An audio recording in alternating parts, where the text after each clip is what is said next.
On February 25th, 2025, the official Roblox Twitter account posted a strange message. Ivory pen hen but hate? Skier 2. The post was strangely removed 7 hours later, but was eventually decrypted to reveal a secret message. Think you are the best? Prove it. The next day, Roblox posted another tweet. It's not just about what you know, but what you're willing to see, which was also deleted just an hour after it was initially posted. 2 days after this, Roblox posted the first official teaser for a brand new event, confirming the event's name and release date, the Hunt Mega Edition, which would start on Wait, did you guys catch that? Let's rewind it.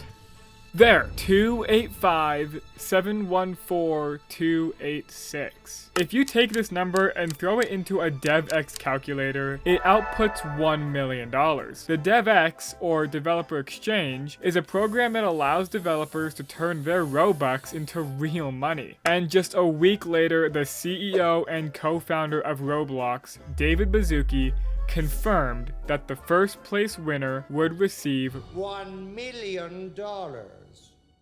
This was just the start to one of, if not the greatest Roblox event in history. As the days leading to the event's start counted down, Roblox slowly teased the rules. It was simple. Jump into 25 different Roblox games, retrieve and bring back all 25 tokens. Be the fastest to do so, and you win.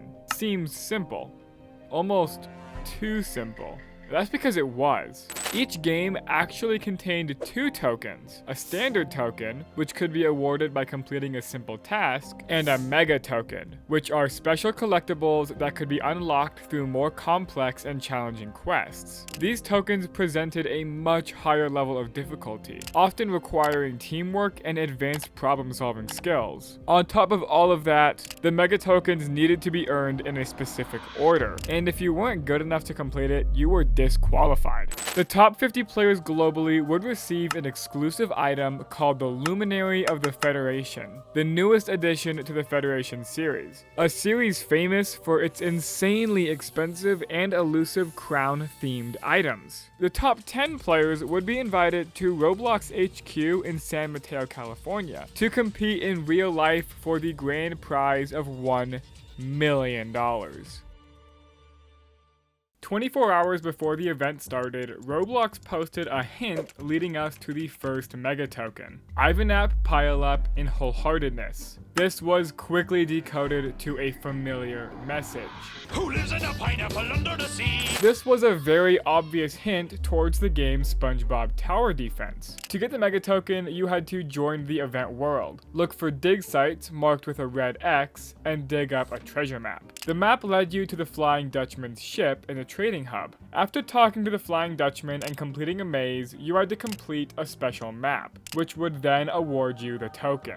This was the first mega token, and upon bringing it back to the lobby, the whole map changed, revealing a secret teleporter under the centerpiece. Once you interact with the teleporter, it sent you to the Orb Zone, which was the first zone unlocking the mega tokens. The Orb Zone allowed you to collect the first 3 mega tokens in SpongeBob Tower Defense, Untitled Tag Game, and Pressure.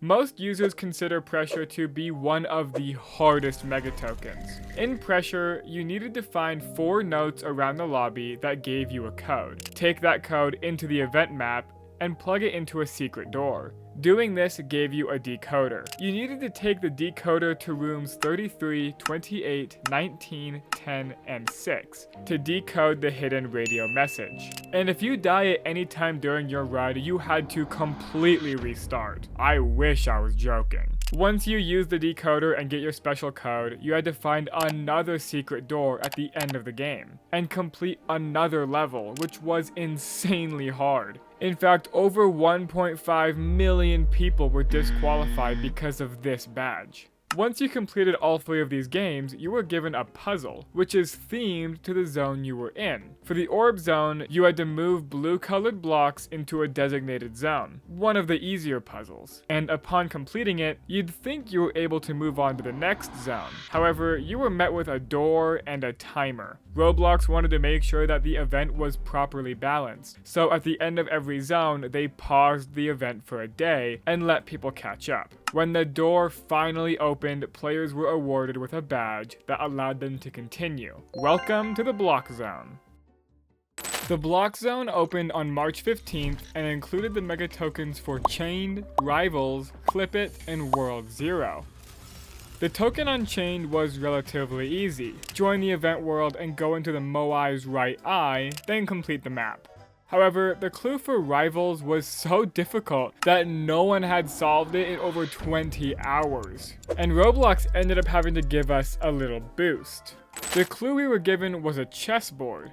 That's it. The position on the board is the end position of Brisbane Bombshell, a match played between Anatoly Karpov and Garry Kasparov, 2 chess players known for their rivalry. But no one was able to figure that out, and Roblox gave us another hint. It was a great game between 2 blank. The Rivals token was then found within 90 minutes of this tweet being posted, but the World Zero token stood out to me. To get the token, you needed to find a secret map in a secret bunker near spawn. Find 3 secret gems around the map and bring them back to the bunker. Solve the unique puzzle and defeat the boss inside the portal. This might seem simple, but the reason it stood out to me is because I was one of the first people in the world to figure this out. My friend Dioxys, channel link in description, found the secret bunker over 15 minutes before any major streamer. And because of that, by the end of the round, we were both on the leaderboard. After we brought the 4 tokens back to the lobby, we had to complete the Block Zone puzzle, which required us to slide slippery blocks around and push all of the pressure plates. Moving to the next floor, I was number 83 in the world. Number 83! I'm number 83! Let's go! And I was ready for the next round, the Tile Zone. At this point, everyone realized something that would change our demeanor for the rest of the event. It's gonna get harder every day, and at this rate, the final round is going to have 7 mega tokens. Fortunately for us, the Tile Zone only had 5. If you guys are enjoying the video so far, do me a favor and hit that subscribe button. I like to ask in the middle of the video because at this point you know if you actually want to subscribe. And no, I did not steal that from Laughability. The Tile Zone opened on March 18th. And with it, the mega tokens for A Dusty Trip, Infection Gunfight, Basketball Legends, Metro Life, and Hell's Kitchen. A Dusty Trip had a lot of backlash, as thousands of people got soft-locked in the final boss fight and were forced to restart, and sometimes more than once. Infection Gunfight. Yeah!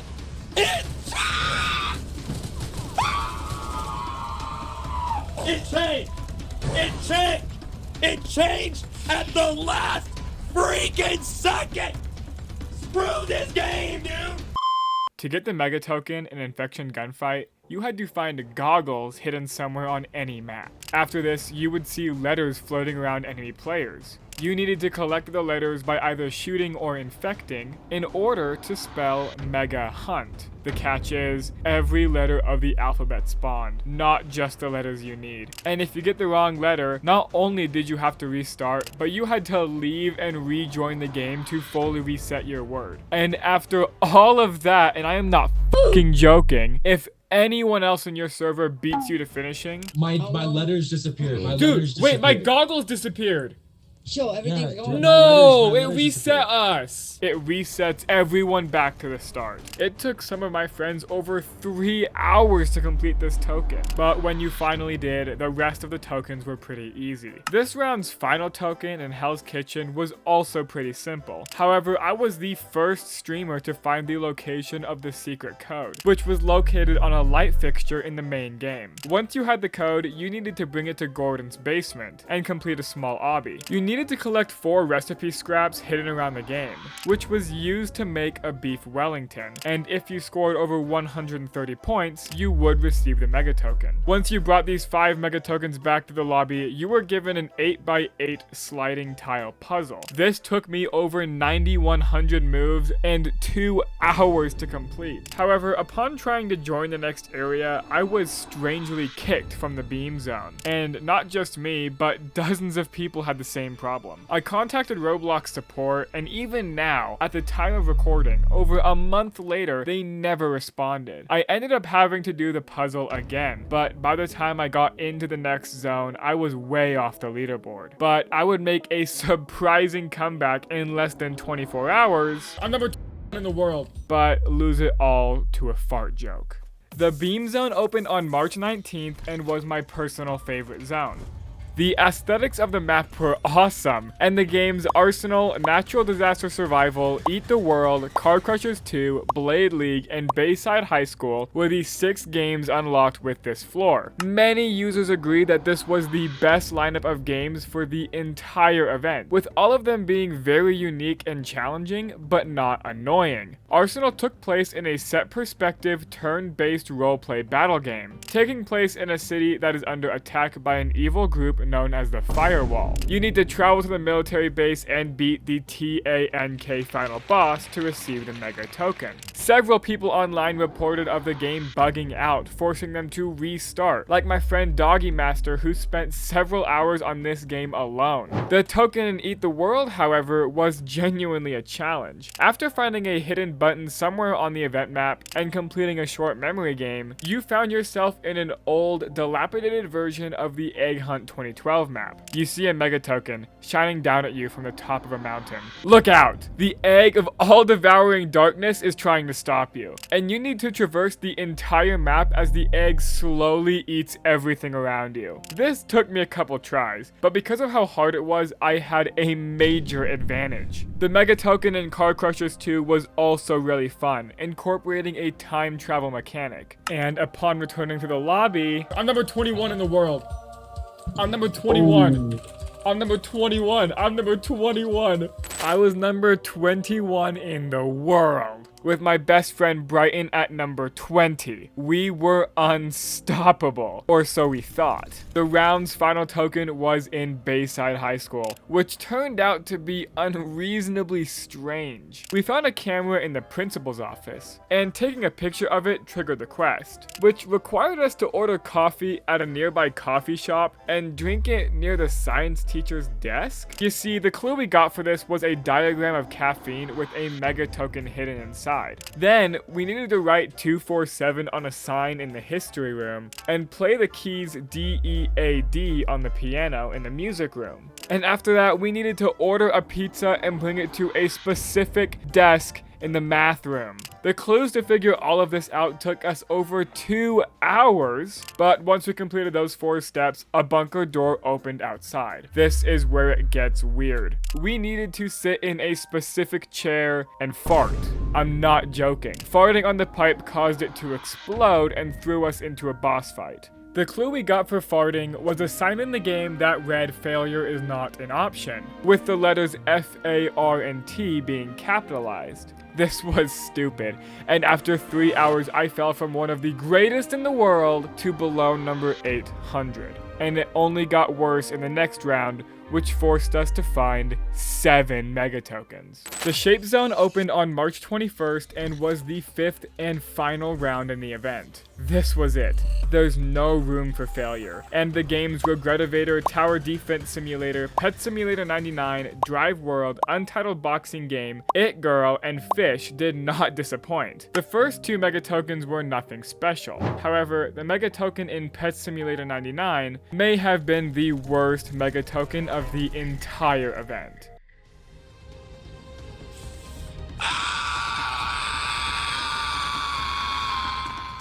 I am losing my mind. We are 3 games behind because we can't figure out a gosh darn pet simulator. When I joined the game, I played a raid, which was part of the normal token for this game. However, upon completing the raid, we were given a mystery lucky raid key. After confirming this was not part of the event prior to now, we knew we were onto something. My friend Ben found one of the decorative doors in the raid was strangely interactable, and it wanted us to input a password. The description of the mystery lucky raid key was, "Who's there? Nobody knows," which hinted towards the password being knock knock. Going through the door led us to a secret room. Around this secret room, we found the letters G, U, N, T, E, and R, which spelled out the word Gunter. We figured we needed to type this word into the runes in the rune room, which was similar to a previous Pet Sim 99 quest about a year ago. I tried clicking out this word a few times using different runes, but nothing ended up happening. It turns out I was right. This is the clip of me trying the runes. See how there's over 14 hours till the update? Well, this is the clip of me finally getting it once someone posted it online. There's just over 12 hours left, meaning I would have been nearly 3 hours ahead of everyone had I simply gone back to the secret room. The problem was, this step sometimes took multiple attempts, and there was nothing to indicate if you've done it correctly. I lost the Luminary of the Federation and a chance at $1 million,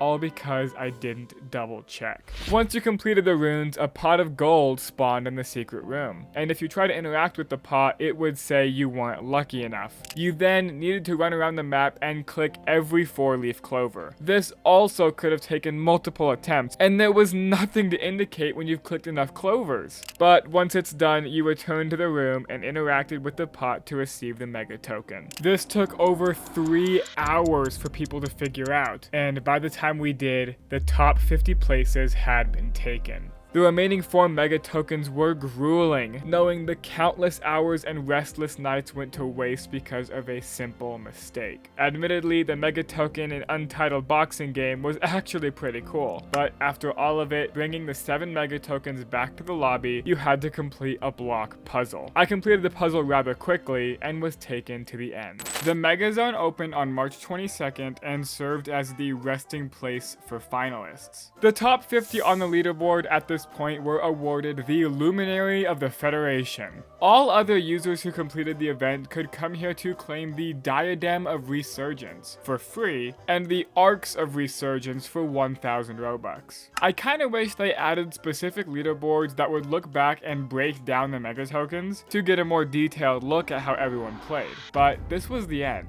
and I placed top 150 in the world. The top 10 finalists, 3J, Anonymous Lime, Antarel, Doodud, Icy, Mad Max, Poke Dragon, Robbie 100, Shafe, and the Death Eagle competed live on April 4th, 2025 for the grand prize of $1 million. The whole finale lasted 3 hours, and in the end, Shafe was the grand prize winner. These games really outdid themselves, and I love the quality control on this event compared to others. It seems Roblox games nowadays are mostly cash grabs, but I've already made a video on that, so watch it next.